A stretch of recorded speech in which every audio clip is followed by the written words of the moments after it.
Welcome to Inside the Game on the National Soccer Network. Now, here are your hosts, Jonathan Turner and Nathan Wangler.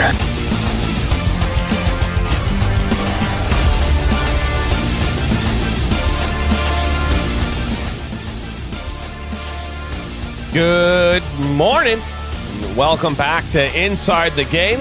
I'm Jonathan Turner. That's Nathan Wangler. And yes, I was not here yesterday. And we are late this morning, but that has nothing to do with my trip.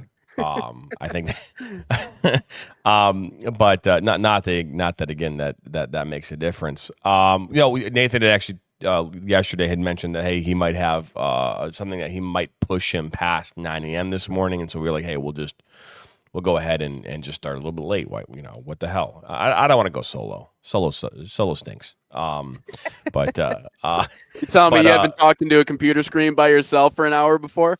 No, I have. I know you've done it. Yeah, that's what I'm saying. I don't want to do it anymore. Is all I'm saying. I'm at this point in my career where I want to be with somebody. Okay, all by your lonesome kind of sucks. But okay, So it was funny. Over the last kind of like month and a half, 2 months. I mean, you've been like, hey, on Tuesdays, you've been like, hey, I got something going on tomorrow morning. Right after our Monday show. It was always funny because Nathan is very much a very organized person. I will say this, Nathan, you are very organized, and you do send us these weekly reports of what you've done and all these other things that we got going on.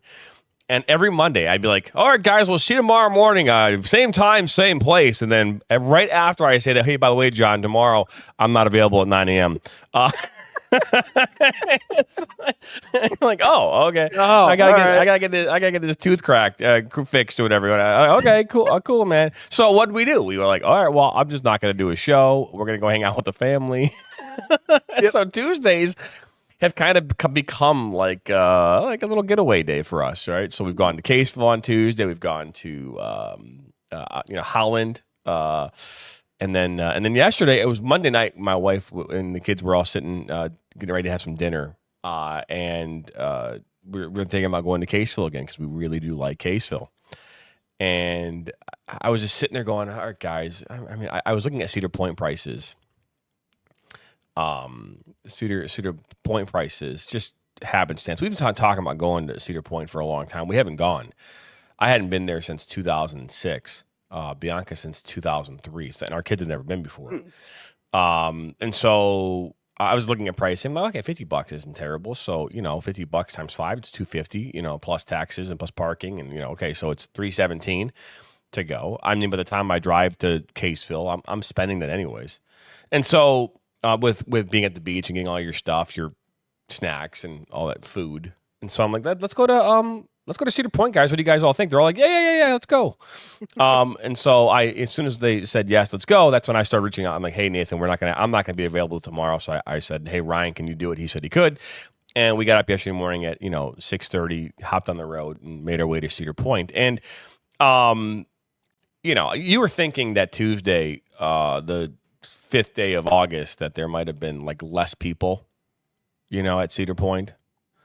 Because you think about it, right? Thursday, Friday, Saturday, Sunday, even Monday, you'll have that hangover from the weekend, and so people will be checking out. They'll be at the park still, maybe. It was still busy. But I'll tell you right now, man, I get a thrill out of hopping on roller coasters. I do. All right. We yesterday, the first ride, was this one where your feet are dangling, and it was a blast. I actually sent you some of the clips from I saw that. From our fun there yesterday. And I do I do want to premise this. I'm going to show this. There might be some swearing. From I think it's important that I do say that there probably is going to be some swearing. I'm going to find the video first because we did. I did swear quite a bit on this specific ride. Huh?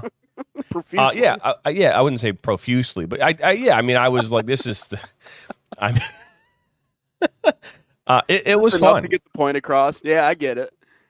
Holy ears. What is that? I guess I don't know what that means, but he's probably saying, okay, I get it now. So we're gonna, I'm gonna, again, share my screen here. We're gonna, okay, allow. I don't know why I just did. That was weird. So, let's, hopefully this will make its way in here. All right, here we go. All right, so bear with me because I'm on my laptop. I think I did see this one. I think this is the one that what ride is this? This, God, I don't know the name of it actually. Now I think about it. I probably should have looked at that when I was. So you weren't even looking. You were just hopping in lines left and right, just hoping like, hey, let's try this one out. Let's try this one out. Because you haven't been. You said you haven't been since 06? Here we go. Yeah. Wow. Laughing like a little kid. Oh yeah.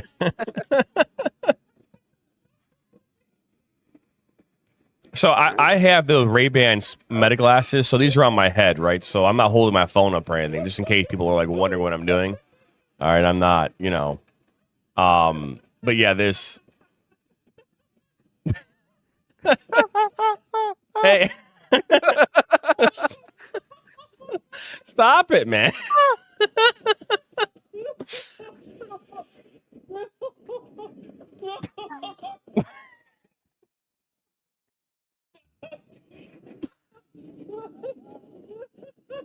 Oh, geez. I haven't heard any swears for whatever, so I'm just hearing a lot of giggling right now. That's all. Oh, well, I guess that's. Ain't bad. I know. Well, here I got more. This is another ride we went on. I don't know if you ever heard of the Millennium Force. Oh yeah. That was something that Ryan was talking about a little bit yesterday. He's seasoned in Cedar Point. He knows his stuff. So, wow. So it's going up over, Lake Erie. Again, you get to see that's not my son, Nathan, by the way. Just in case. Well, we get up there, guy. This goes up pretty high, and then you come out of your seat, Nathan. You legit like you're coming out of your seat. It's. I feel like this doesn't even do it justice. To be fair. Oh my goodness.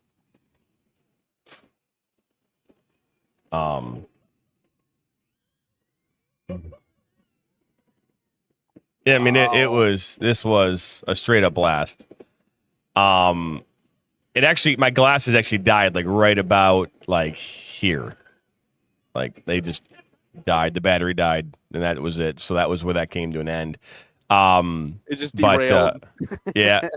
But my daughter Zoe wanted to do this yesterday. This is where you are like the human claw. Like the things where you get to. Yep. So it just lowers you in there, really? Yeah. Yep. So she goes in, and hey, for $25, you get to pick out a stuffed animal. You know what I mean? Like. So who gets to wait? Who's controlling where she drops? That's that guy. The gentleman or whatever. But she got what she wanted, some multicolored snake. So, but yeah, that's what she got yesterday. Oh, that's great. Yeah, we had a blast. It's exhausting, right? Because you're the 2-hour drive, and then you get there, and then it's 20,000 steps of walking, which is about 3 to 4 miles. Oh yeah, is what 18,000 steps is. And then it was a blast. I think I had a chance to go on 4 or 5 rides. The problem for me that I hate is that you just drive 2 hours. You get in the park. The first ride we went on, there was no wait. Got in there, and then the rest of the day, you're waiting. You're literally in line. I actually feel like every person in America. It should be a requirement that they have to go stand in a line for 3 hours as part of their growing up. You know what I mean? Like, you know what? Yeah. There's no better time to learn how to be patient than sitting in a line that doesn't move. Well, I mean, you could do it there, but you could also go to the Department of Motor Vehicles. I mean, I feel like we've all been through that experience once or twice. Maybe I'm wrong. Yeah, not everybody. Clearly, some haven't. But we've been there before. But yeah, no, I would understand why that would be the case. That is weird though. On a Tuesday of all days, a Tuesday, but it is the summer. Yeah, you got to think about it that way. Well, we were. So Bianca has been a huge roller coaster person her whole life as well, but up until a couple of years ago, she started to get kind of like motion sickness.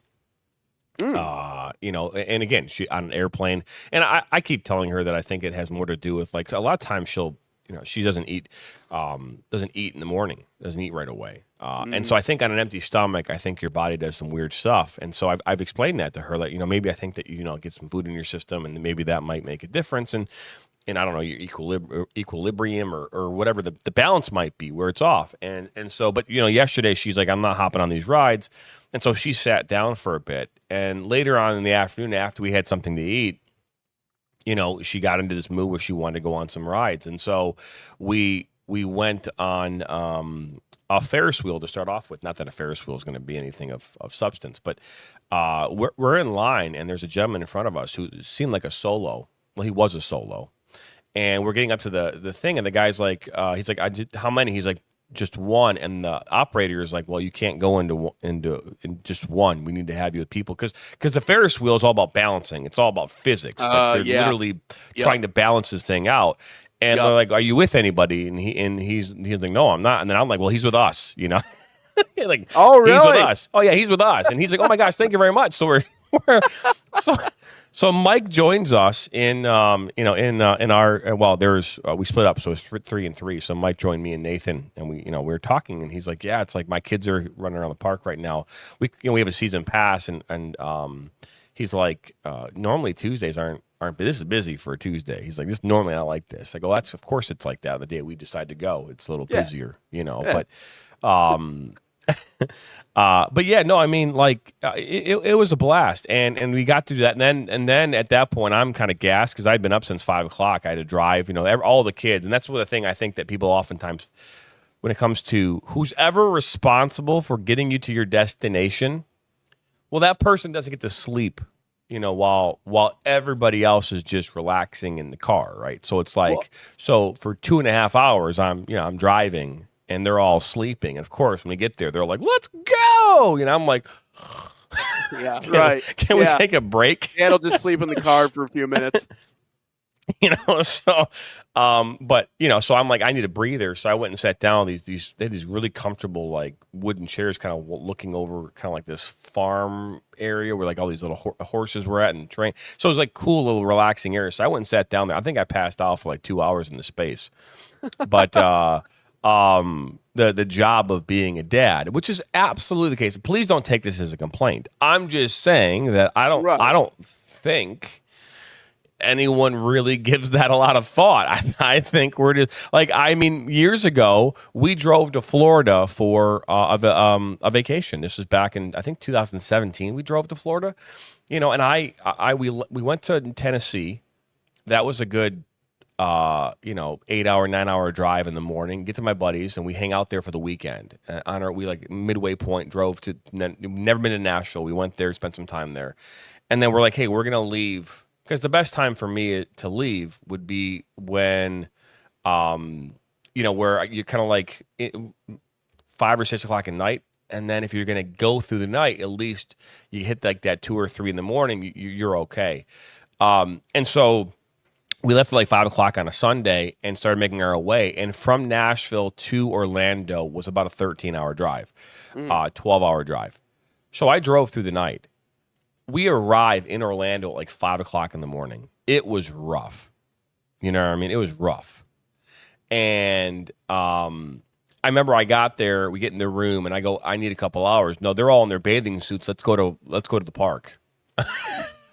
It's like, okay, let's go. I haven't slept in a bunch of hours, but let's do this. You know, Yeah. I think, is that Jaden Schnicki? Is that right? Are you guys still doing rankings for Mission Boys Soccer High School? If so, when? Well, it's a great question. If you're talking about the high school ranking show, the answer to that question is no. We are not doing that. If you're talking about rankings, we'll absolutely release those rankings like everybody else does now. And we'll absolutely be involved in that process from the standpoint. But no, from a ranking show standpoint, no, we will not be doing that this year. If you not going to do that this year. But I think the reason I brought this part up, coffee, by the way, only works for so long, Peter. I mean, Oh, you're gonna inevitably you're gonna get that dad mental breakdown on vacation. It happens, right? All of our dads, I feel like at some point they just freak the hell out during these long vacations. But that's the fun of it, That's a part of it, That's a life experience. It's a rite of passage to see dad have a mental breakdown during a long road trip because he's had to drive for insane amount of hours and never gets any sleep. So that's all part of it. Yeah, energy drinks, coffee, all that stuff to just stay in the mix, but you powered through. So yeah, you did your job. And again, I don't know if I didn't have a meltdown. Again, I took my 2 hours yesterday. That gave me a chance to kind of regroup, and then we went and did a couple more things as a family, and then obviously we left the park. I think we left the park itself for around 6:30. We drove into town and into Sandusky and grabbed the bite to eat, and then we hopped on the road. I think we walked in the door last night around 10:10. And so I went right to bed. By the way, I'm like, kids, I'm taking a shower. I love you. I'm going right to bed. See you on Sunday. Something like that. But yeah, I mean, and again, I don't want it to sound like this is some kind of a complaint because it's not. I don't. And again, my wife's been like, hey, well, I can drive, John. I'm like, I know you can drive. I'm aware of your driving. But I feel like my dad never, I never watched my mom drive when my dad was able to do it. I don't know. It's like a ghost is in here sometimes. Sometimes it's the noises come out of nowhere now, I feel like, and that was just one of them.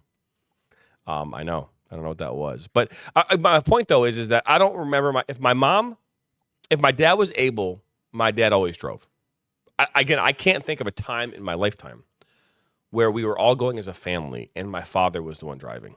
Wasn't driving, I mean. I just can't think of a time. Now, granted, there was times where my mom drove me. It was us and three, the kids. But the whole family, no, it was my dad driving the car. And that might sound, I don't know, in today's world, that might sound like a sexist thing to say. I hope it doesn't sound that way, but that's just kind of how it was. I mean, and everybody's family is different. I can't speak to everybody else's family, but I mean, that's how it was. And I like that role. I like the fact that, it has nothing to do with control either. I think my kids will say, well, you want to be in control. No. First off, if you're talking about control, my job is to get you there safely. Right. And so I don't want that to be somebody else's responsibility. Yeah, but if you're starting to feel tired, man, I mean, you're also a human being. Like that's a thing. People fall asleep at the wheel. I'm just saying. Oh yeah. Well, if I ever, and again, when I've driven to Florida, I did an 18-hour drive. I've done that. I've done it. And yes, you get exhausted. And what do? Pull off to the side of the road, take a half-hour nap, right back at it we go. Yeah. That's how that works. Yep. There you go. Also, what I can also say is that, again, my wife, I know my wife. We get in the car, and in about 38.2 nanoseconds, she's out cold, right? So, I mean, and so I don't know if I could actually go to sleep myself because I feel like she'd be sleeping too. So I don't know. It would be, but again, it has nothing to do with control and everything to do with, I feel like it's my responsibility to get us from point A to point B as safely as possible. But again, that's a whole other conversation for another day. Here's the thing. These little road trips, and these things that we wanted to do are something that I want to talk about today, because when I talked at the North American Soccer Expo with coaches and talking with people and talking with clubs like Oakland County SC, who's in the USL League 2, and we saw this past weekend with Vermont Green winning and having all these fans there, right? We saw that firsthand, what a fan base, what that looks like. You guys talked about it yesterday on the show, talking about community-based teams, right, that are drawing crowds into their environments and how awesome that is, right? What are teams battling in the summer, right? We've talked about this. What are they battling? Are they battling other sports? For the most part, no, right? What they're battling is Mother Nature. They're battling good weather and people wanting to go enjoy that weather, which happens to also not be like, I don't want to go to a soccer game. And if you're a mom or dad and you think about this in the youth environment, you go through the entire year where you're driving your kids to and from, right? You're living life, which, to be fair, you're not living it. You're just doing it, right? You're involved in it. You're engulfed in anything associated with what your kids are doing, your work and their kids, your work and your kids, your work and your kids. And you get the idea of that. And then what do you want to do on the weekend? Do you want to stay in town and go watch a soccer game, which you just happened to watch 400 of those over the last, 6 months for your kids? Or do you want to go up north and enjoy the beach? Do you want to go to Costa Rica? Do you want to go to Italy? I mean, what do you want to do? And do you want to carve out time? Huh? Whoa, Costa Rica Right. and Italy. Well, I'm just, again, I mean, everybody has, but I mean, what do you want to do? Right? I mean, that's what people are, that's what teams are competing with, as much as it is. And again, if you think about it from the standpoint of every weekend during the summer, what are the players also dealing with? You're a college kid who's coming home from Michigan State University, and you've got an 8-week break before you get back into the grind. You want to stay in shape, you want to stay competitive, so you're going to go play for these teams, right? And then what are you going to do somewhere in the middle of that? You're going to try and take a break. You're going to try and take a vacation. You're going to try and go enjoy some life for a bit, because you're about to get right back into it when you're busy for the next 7 or 8 months. Mm-hmm. And so the battle of the summer isn't just, the teams you're playing against. It's all of that. And this is why teams struggle. This is why the WPSL, a lot of teams who didn't participate in the playoffs because of this exact reason. Their rosters went from competitive to non-competitive because all of their players had to go back to college. Yeah. And so, if you by addressing that and talking about that, what is the real thing that's holding back amateurism in this country and holding back these teams? We can argue all day long. It's the league itself. With what they have, it's the infrastructure of America. How you don't have fields that are conducive to the environment that we're talking about, or in stadiums. We could talk about all of it. But right. I think that the greatest challenge right now in American soccer at the amateur level, the pre-professional level, is the fact that it's summertime. And as much as I want to go watch a soccer game, as much as I want to go play a soccer game, I also want to enjoy my free time. I want to enjoy the fruits of my labor. And I can't do that on a Saturday night in Royal Oak if I've worked a long week and I want to take a weekend or a week up north with my family. What's the choice? I mean, well, I think about this from the common American family. The thing that is kind of messed up about our country right now, when you sit back and you look at it from an overall perspective, and I was actually watching a video yesterday that I thought was kind of sad, because it kind of laid out, and the gentleman who was talking did a wonderful job of it. I think we're somewhere in the neighborhood of right now, I think 80% of Americans are one $400 emergency away from bankruptcy. 80% of Americans are one $400 emergency away from bankruptcy. That's where we are right now in terms of where we are economically in this country. And so as much as there are, I'm sure, a lot of people out there that would love to go here, go there, do this, do that, whatever, one of the things that will always be welcomed, especially in the community where I'm living here in Grand Rapids, is affordable family fun. And I think it's the reason why things like minor league baseball and Northwoods League baseball, when we talk about sporting events during the summer, why they do well. Because when people look at, okay, it's the 4th of July, or it's another holiday, or I worked all week, and again, this is coming from a perspective of people who don't work in the soccer space. Obviously, you would not want to casually go to a soccer game. Like, I get that, JT. I don't think I would want to either. I'm not, I wouldn't pick up and drive over to Flint, Michigan to watch the Flint City Bucks if I had a free Monday or a free day or an off day. Like, that's not the first place that I'm going to go. But for the people who are in that position who, can't afford to take a big vacation here or go there or do this or do that. And again, this is excluding the travel parents, and this is just the fans, people who enjoy live events, want to be around other people for an affordable price, and maybe they like sports and all that other stuff that plays into it. But affordable, community oriented, brings the people out. In a way, it's kind of like church, right? But instead of like singing praises and, reading psalms, you're watching a sporting event.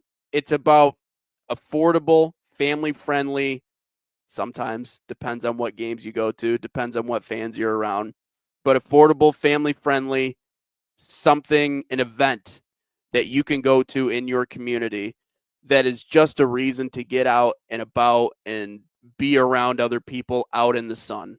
The reason why baseball will never go away is because it is in a lot of ways a sport of the summer, because it is a passive watch. You can go to a game and have no idea what is going on the field, or very little idea what is going on in the field. Like, it is fascinating to me how many people come to games every single year that really just have no clue. I mean, they know you're supposed to hit the ball. They know you're supposed to pitch the ball. They see the people running around the bases. And so they're like, okay, this is fun. Nice. I'm having a good time. But 95% of their night is spent not really watching it. There's a reason why they extended the nets all the way down to the foul poles in a lot of these places. And even in Major League Baseball, they're starting to move that direction because they realize that a lot of times people aren't watching. They're not paying attention. The actual game itself sometimes does not actually get everybody locked in. Now, I'm not going to completely drag everybody in this equation. They know what's going on for the most part, right? But there's an infield fly rule, and the guy intentionally drops it, and everyone loses their mind. Like, somehow, it's like, okay, they don't really understand the rules of what they're watching, but they're here because of all the other things that surround it. It's outside. It's summertime. You got good drinks. You got good food. You got good entertainment. You have all of those things that make it an inviting place. Oh, and by the way, affordable, right? Because I can drop $15 to watch a minor league game, or I can drop whatever it is to go watch, the Traverse City Pittsbitters or the Battle Creek Battle Jacks. I can drop $15 and then, maybe another $15-20 on food and drink. I mean, that's not even a $50 night. And I that's considered a night away. That's considered a night out with friends and family and doing other stuff. Now that's, even if, like, you would have to buy a lot of stuff to get yourself up to $100, just $100, even if you're going out to one of those games. Now you go, now compare that to, I know Peter's a Chicago guy. Go to a Cubs game. You are going to spend that amount of money on the ticket alone, period. And that's like top level all the way back near the very, very back of the stadium, back corner, where you're sitting like this and you can barely see the field, and you just have to wait until the vendor comes around, because ain't no way you're going to get down to the concession stand and back and not miss an inning and a half of action. So it's about all those other things. And I know that we talked about it like earlier in, probably episode 20 something. Peter, the bleachers are just as expensive. What are you talking about?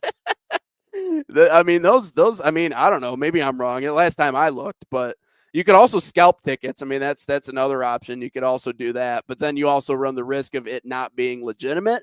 I know my dad said that when he was down in Chicago when he was younger, they actually put him up in a fire escape once, which I thought was hilarious, but that's just the way they roll down there, because people see an opportunity to make some money. Oh yeah, $20 a piece, no doubt. Yeah, non-prime game. Well, I mean, the one I went to was a Wednesday against the Blue Jays, and it was still like 80 some bucks. I don't know. But anyways, they're good this year, so that probably impacts it. But as I was saying, yes, you're competing with those things. You're also competing with, a bunch of other things. Where people want to spend their time, you have to be able to convince them, but you convince them through all of that other stuff. You convince them through the environment and the experience.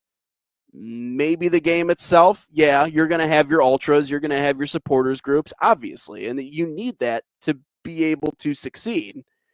And that's a completely different story. But if we're just talking about the common Joe and Jane, in my mind, that's what makes it different. It's not necessarily the game itself. It's everything that goes into it. It's creating an atmosphere, which is why, again, I think about the new stadium that's coming here to GR. That's the thing. It's like, yeah, we have Midwest United. We have a lot of really good clubs here, but the West Michigan Whitecaps would not be the West Michigan Whitecaps if they didn't have a place like LMCU Ballpark. And I know you've never been, but I'm telling you right now, it's one of the best ballparks in the Midwest. That's why people like going. That's why people show up. Yeah, they're a great ball team. They got a lot of good players, sure. All the prospects, all this other stuff, fine. But people come out because of the experience. So yeah, you're competing with a lot of that other stuff. But again, just speaking from the I don't even think there is a middle class anymore. I'll say lower middle class in America. Stuff like that is what you're looking for when you have those open days. It's the neighbor's pool. It's the walk here. It's the, even like a Grand Haven, or if there's a beach nearby, like that's a lot of times that's the move. Or it's affordable, family-friendly outdoor entertainment, like a Whitecaps, like a soccer stadium, like maybe an outdoor theater if there's one nearby, or if you live out in the country, you just, ride around four-wheelers all day. I don't know, like what those people. Well, and this is again here is my point, right? The Whitecaps have 40 baseball games at home. Give or take 60 some, yeah. Okay, so 60 baseball games at home, and so the whole league, well, not the whole league, but the Whitecaps ownership marketing team know their lulls. They know that there's going to be a week where maybe historically there haven't been a lot of the same kind of fans coming in, right? Day games versus night games, right? They're the ebb and flows, right, of attendance. They know the trends. And so what they do, they try to do things that will, from a marketing standpoint, that will get people into the stands on those days in which they're not going to necessarily have the crowds. The other thing, too, obviously, is talent. You guys have had some young talent over the years coming up through the Tigers, what do you call it? Through the system, and who've been really, really good, who we know are going to make their way to the majors. And so what does that do?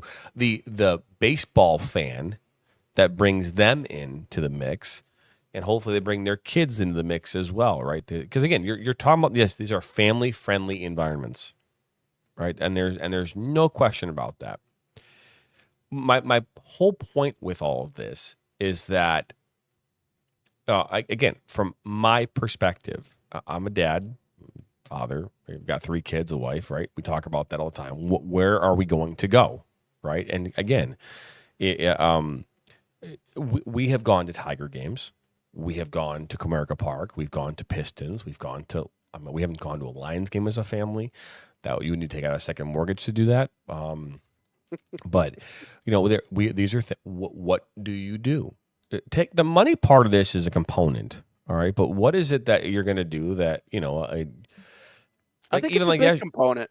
Well, money, yes, it is. But here's the thing, right? Money is a component, but if you're talking about doing something as a family, you are more selective with what you do with your family. And so while money is a component, if you have $1,000 to go spend on something for your family and you can get 3 baseball games in, a soccer game, and a family vacation. Point is that most families don't have a spare $1,000 to just go spend on a day or two. Well, no, but again, I mean, Nathan, everything's about priority, and so if we look at our country as a whole, I'm not going to argue about people not having enough money. But when you don't have enough money, you are extremely selective with what you do, and so going to a baseball game on a Tuesday night might not even be in someone's purview. I can almost guarantee. I don't know how many people live in the Grand Rapids area, but let's just say it's 300,000 people for just argument's sake. I don't know what the number is. You and I both know that there's probably tens of thousands of people who've never been into that stadium and never even heard the team. And it has nothing to do with the lack of money or not money. It's just they just haven't looked to the left or the right or in front of them in some cases, right? Same thing is true with all these soccer teams. That most people don't know they exist because they don't see it in front of their eyes. I mean, and so, but again, when it comes to the money component of this, I'm not saying money isn't a factor. I'm just saying parents are more selective. And so, if you're telling me that you're on a Tuesday night, you can go watch the Whitecaps take on whoever, or go watch the new Superman movie. What are you going to go do, right? If you're telling me that you want to go watch, the local soccer team that's charging $10 a person, hot dogs, whatever, or go to the Whitecaps game. Like, I mean, herein lies the problem is that while we have these amateur teams and we have these environments where you can they're family friendly. But if you have the extra $100, if you have the extra $150 to go do something on a Tuesday night, where are you going to do it? Where are you going to go? And I would argue that people are probably saving up. I mean, you can't go to a concert without spending $200 now before you even walk in the door. I mean, we spent $50 for lawn seats. I remember you could go to DTE or Pine Knob, whatever you want to call it now, and you would spend like $10 and you go sit in the lawn. Now it's $50 to sit on the lawn, and you're like 3,000 yards away from the stage. Yeah. So again, where are you going to? I mean, I just saw the Little Caesars Arena packed for Katy Perry. Just packed to the brim for Katy Perry. I mean, and those tickets to get in that environment, you're talking again at the minimum $100 per ticket. So, yes, while I think that there's something to be said about not having enough money, I also think there's something to be said about people are like saying, well, I want to go do this. And so this is what we're going to go do. And we're going to bypass all the other things because I want this, And so that to me is herein lies the problem. Money is absolutely a component, but again, I think if you have it, you're just going to be more picky about what you're going to do with it. And are you going to go watch a Whitecaps game or go watch Midwest United playing, Flint City Bucks on a Tuesday night? And are both going to give you the same experience? Again, I would argue that the Whitecaps experience is way better than the Midwest United experience. And so if you're mom or dad, the Midwest United game might be really cool. It might be fun to go to, but you just said that the stadium that you were talking about is one of the best in all of the minor league system. So wouldn't you want to take your kids there? You know what I mean? I mean, if I can spend $15 to get into Comerica Park, am I going to go watch Detroit City FC as they battle it out against some team I've never heard of in my entire life? And I think that's the problem. One is there's an identity issue within soccer totally, which you just don't know. Like, I mean, again, if you were to take 10 people random in Michigan right now, grab a microphone, put it in front of their face and say, hey, do you know who Detroit City FC is? I would argue that 4 out of 10 would not know who the hell they are. I think 40% probably is being generous too. You know what I mean? Mm-hmm. And so it might be 50%. 5 out of 10 have no idea. And 0 out of 10 would have any idea who, Detroit United is. Who Flint City Bucks, Flint City, they've been around for 30 years. 2 out of 10? 2 out of 10 might know. And so the identity issue, one is, do they even know this even exists in the first place? Are we able to see that they exist and then make that decision? Because again, if you're talking about me taking my family to, think about this, right? I had Cedar Point was an option yesterday. I had Caseville. I had any other beach in this state, right, that I could have gone to. Right? We spent probably in totality yesterday $500 between driving there, any food we got, and the tickets themselves. $500 is what we spent yesterday. Okay, I could absolutely take that $500 and go to a really nice Comerica Park baseball game, spend buku dollars on seats, and probably get enough of $45. Probably get somewhere down the first baseline. I probably could have done that. I don't know. And that would have been equivalent to what the tickets cost me to go to Cedar Point, and then you throw in the food, and you probably on the same thing. But okay, where's my next option, right? If I'm thinking about excitement and fun, okay, what am I going to do? Where am I going to go? Am I going to go to a Whitecaps game? Am I going to drive? I've never even put it in my purview. You know what I mean? Like it's never hit my let's go watch a Whitecaps game, because the Whitecaps aren't on my side of the state. They're over on your side of the state.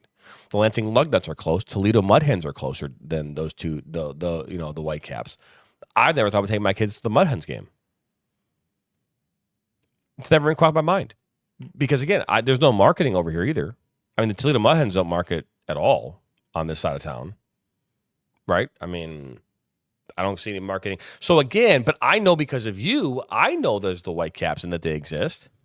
Mm-hmm. You know what I mean? Like, so what am I going to do on the side of town? I'm going to go watch the 4 major sports. I'm going to go to Fifth with Detroit City FC. That's what I'm going to go do. If I'm talking about taking my family out on a night, is Oakland County FC even something I'm thinking about? No, I'm not. I'm not even thinking about it. And I'm in soccer. I'm not even thinking about it. Isn't that crazy? I'm in soccer and I'm not thinking about going to one of those teams. And you're like, well, John, you should support the local teams. Yeah, I do support them and all the stuff that we do for them. But by me going to them, I mean, and again, I think it's all about identity. We just don't know they exist. And if you're going to take your hard-earned dollars, where are you going to take them and spend them? Let's be honest. I mean, we all drive up and down the road. We see fast food restaurants galore. I mean, you can't buy a cheeseburger today at McDonald's with the meal for under $15, $12. I mean, the numbers. It used to be go get a meal for $6. $4, $4.99 got you a medium this, a medium fry, and a sandwich. Now it's $12 before you and if you get DoorDash, it's like $17. Yep. You can't. I mean, so. Where am I going to go? Jimmy John's Field, I pass by it every single morning, basically, on the way into the studio. I've been there twice in my entire lifetime. Mm-hmm. Twice. And it's got a great environment, but and I've been to, the Beach Bums. I remember watching that league. Now the Beach Bums aren't the Beach Bums anymore, but, they're up in Traverse City. I've been to that stadium 3 times in my life, and it was the worst baseball. I would argue I would have saw better baseball at a high school baseball game back then. Because it was just bad. I mean, you're watching the guys launching balls, going from third base throw, throwing it 17 rows into the on the first base side. Like, wow, how do you miss that throw? That was a terrible throw. It went up literally 17 rows and on the first base line over the first baseman. I'm like, we're laughing in the stands about how bad the baseball was. Now, granted, that was 18 years ago. Mm-hmm. You're going to go spend your money on a Friday night to go watch crappy baseball. I mean, I don't know how many errors are on average in your games. But JT, we had the worst record in all of professional baseball in 2019, and we still sold out a lot of our games. That's the point of what I'm telling you right now. It's not about the quality of play necessarily. It's about the experience and everything that surrounds it. So that's. And again, I've never been to a soccer game at Vermont. I've never been to a soccer game at Ballard. I've never been to a soccer game in Annapolis. I do like Peter's idea though here. Dinner and Monopoly. That's you're a simple man there, Peter Mazuik. I haven't played Monopoly in a long time. We play Uno almost at every meal.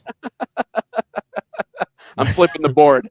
But I've never been to any of these places, so I can't speak to what they do. I've seen it through a computer screen. I've seen it in our remote studios, so I can't really come out and be like, this is what it is. And again, part of it is when you look at a place like specifically Vermont, is there a lot else to do in the state of Vermont? Probably not. And so that probably plays into it a little bit. And again, it creates naturally more of that community feel.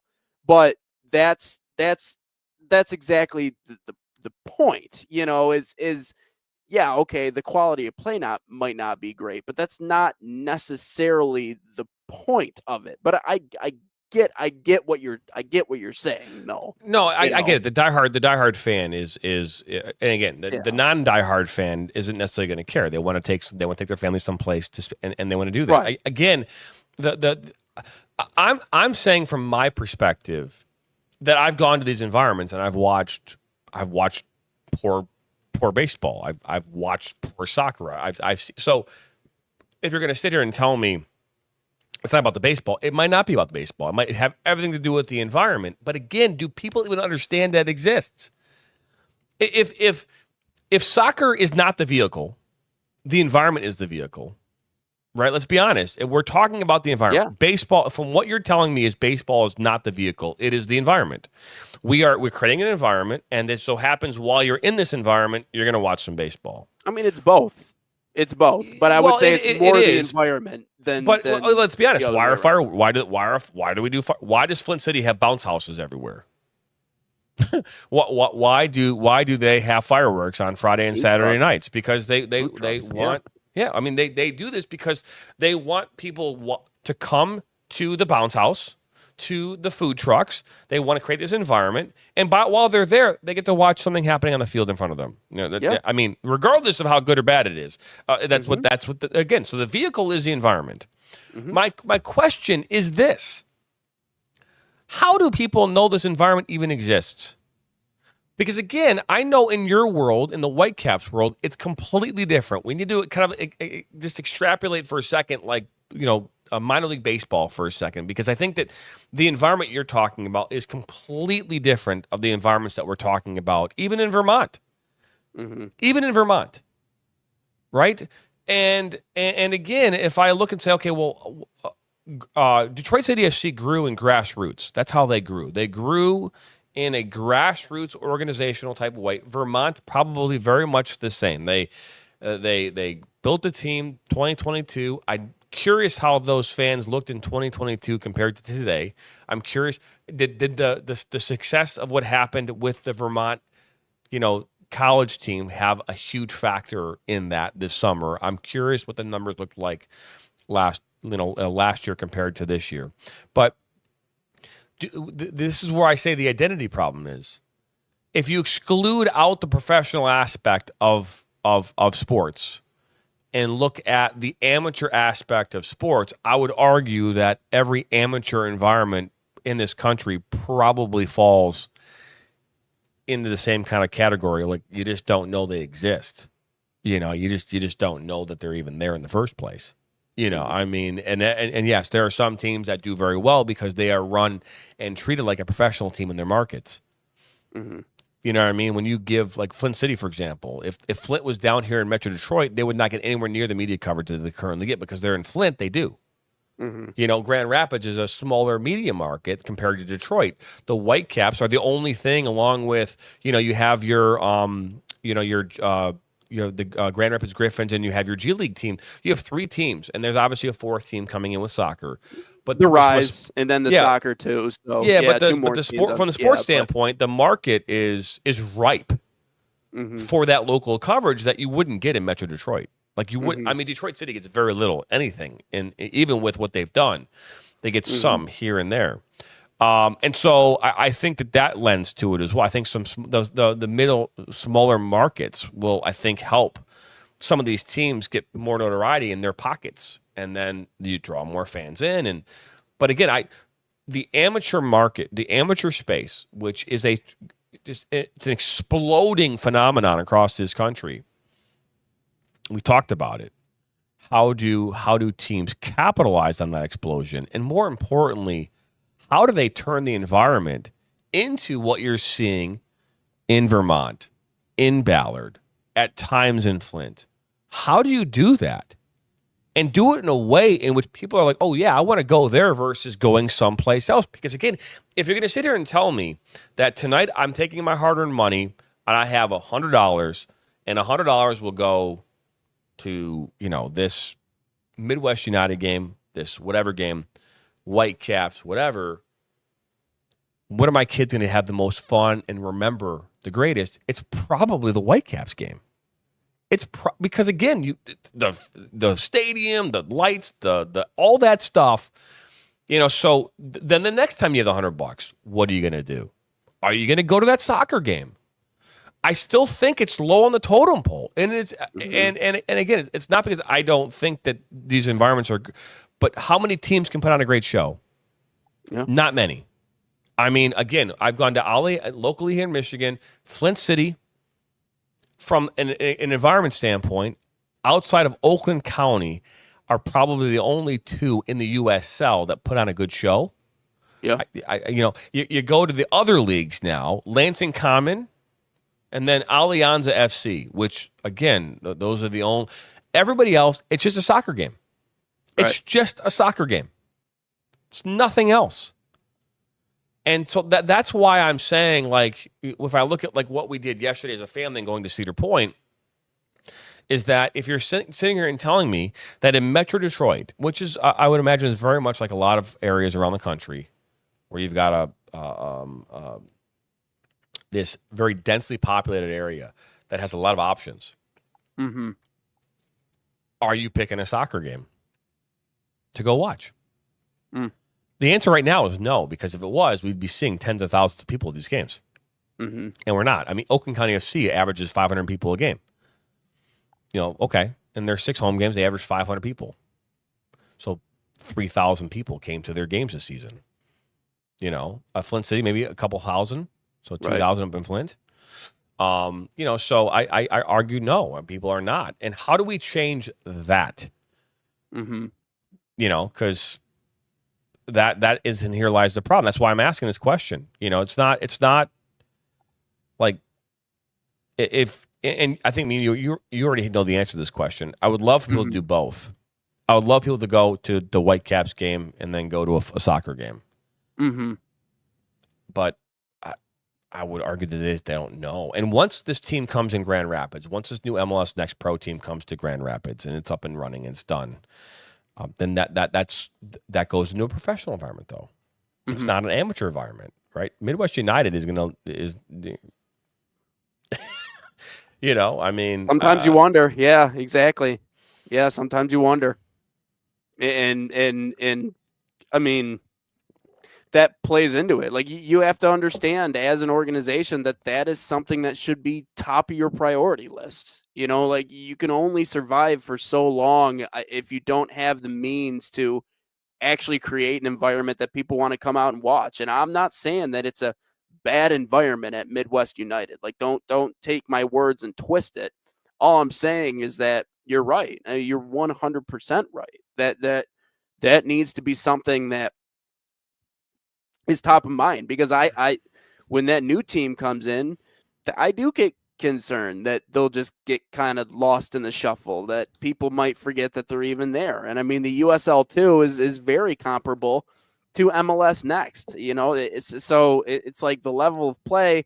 I don't know if there's such a steep drop off as people might think there is. I don't think there's one at all. But if you're gonna play at a high school stadium, if you're gonna play, wherever else, like where you gotta, if you want to cover it or film it, you got to be on top of a shipping container, like that. I even think about there were teams before minor league baseball realigned that were playing at places that were glorified high school stadiums, and no one came out. No one came out. No one wanted to be there. No one wanted to. No one. It was like bad. Grand Rapids FC there used to be a team called Grand Rapids FC, and they would draw 2,000, 3,000 people to a game. They did really well, and they end up because internal ownership and financial aspects and end up folding. Right. But they would have people that would walk like down. They would do a march down to the stadium for every game. I mean, the environment. Yep. Right. And this is why I keep saying, while the explosion of amateur soccer and pre-professional soccer in this country is a great thing, are we, at the sake of more, hurting these teams that are trying to actually create the environment, but because there's so many options, are actually hurting the teams that will actually probably be the ones to be the most successful because they're not drawing the fans? Like Oakland County FC, they do put on a good show. I'm gonna sneeze, but they do put on a good show. Ooh, that's very good. I'm like, okay, I'm gonna sneeze. They put on a good show. They have live music and they've got bounce houses and they do put on a good show. And then you've got, Union FC Macomb, and you've got, AFC Ann Arbor. I don't know what shows they've put on, or what they put on, but I would argue they probably don't put on as nearly as a good show. And if you're like, okay, well, I love my Ann Arbor team, but I really want to go see this in cool environment at Oakland Calgary. I want to go to Flint, and I want to see all these bounce houses. I want to see this really cool stadium that seats 11,000 people. Mm-hmm. I want to do all that. Are we hurting these teams because there's just so many options? I don't know if there's an answer to that question, so I'm not going to sit here and say like we should dive into that. But I do think there's something to be said about that, because there are from an amateur. Again, I have to exclude the professional environment because it's not the same, right? And again, if you're talking about taking your family, you're taking you're going on a date. If you're going on a date, you're trying to impress, you're impress whoever you're going out with. And there's a part of going on a date that you're trying to impress the other person. You're in this impression stage. And so what do you do? Well, let's go watch a Whitecaps game. That sounds like a fun time. Oh, let's go do that. That's awesome. Right? And there's an environment about this. Fans, the loud noise, all that kind of stuff. You go sit at a soccer game where there's 17 other people with you. The environment's just a soccer game. Is that a place that you want to take, the person you're trying to woo? Probably not. Unless you have a significant love and that maybe they're coming to watch you play. That's different. But so that's why I say I think you have to separate those two out, because I can't compare the Whitecaps to Midwest United. But if you're telling me as a father and as a husband and someone that takes my kids and I want to show them the world, you take them places that they're going to have memories. And I don't know if I want them the memory that they're going to have on a Tuesday to go watch a game that there's 7 other people who are in the stands with me. I want them to go to the game where there's 3,000 people, because seeing 3,000 people in a stadium is amazing. It's amazing. Right. And that gravitates, right? It's no different than when you drive by a restaurant on a Saturday night and you see a line out the door, they're busy. And when you know that they're busy, you go, okay, well, they got to have good food. Yeah. They got to have good food. Yeah. And so what do? You drive in there and you go wait for the 2 hours to get your food. And it might not be what you thought it was, but it's busy as shit. Everybody's there, and so there's something to be said about that. And we obviously can absolutely dive more into this, obviously, in future shows. But I thought it was a good conversation because, again, the World Cup is coming here in less than a year. And I'm hopeful that the amateurism that we see right now, the pre-professional game that we see right now in this country, I'm hopeful that it will spark a bunch of fans to go watch a soccer game. Yeah.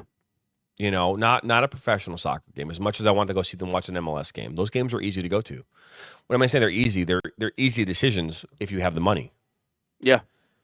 The easy decision right now is not to go to an amateur soccer game because, first off, you don't know if they even exist, and then number two, if you're given the choice between going to an MLS soccer game, you know, an MLS Next Pro soccer game, a USL Championship soccer game, a USL League One, and an NWSL game, like those are all way above Oakland County FC, Flint City Bucks, you know? And so, like, that's my thought process.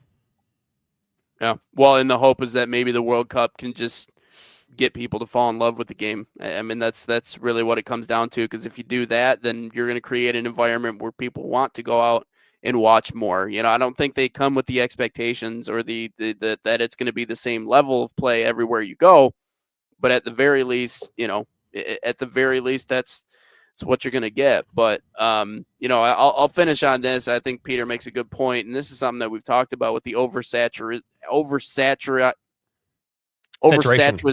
saturation. Thank you. There we go. All right. Anyways, got it out. Metro areas are saturated with pro and semi-pro teams that are all fighting for the fans' attention and money. It's one issue. That's it right there. Like you have so many options, you have so many places, and so it's kind of this arms race to create who can create the best environment. So that's another thing, and that's tough. I couldn't agree with you more, my friend. We'll continue this conversation so much more. A lot coming up here this weekend. You know, the UPSL National Championships get underway here this weekend in Irvine, California. We'll have some coverage of that this weekend. We'll talk more about that tomorrow and Friday. We'll get into more conversation about this, the World Cup, and, you know, a St. Louis FC, right? Fan gets kicked out for wearing a MAGA hat. We're going to talk about that as well. It's interesting about how politics have no place in American soccer. So we'll talk about that, which is very interesting. Not necessarily the politics part of it, but the reason, you know, that he got kicked out. We'll talk about that tomorrow and so much more here on Inside the Game, episode 131, officially in the books. That's Nathan Wengler. I'm Jonathan Turner. Be back here tomorrow morning, same time, same place, maybe.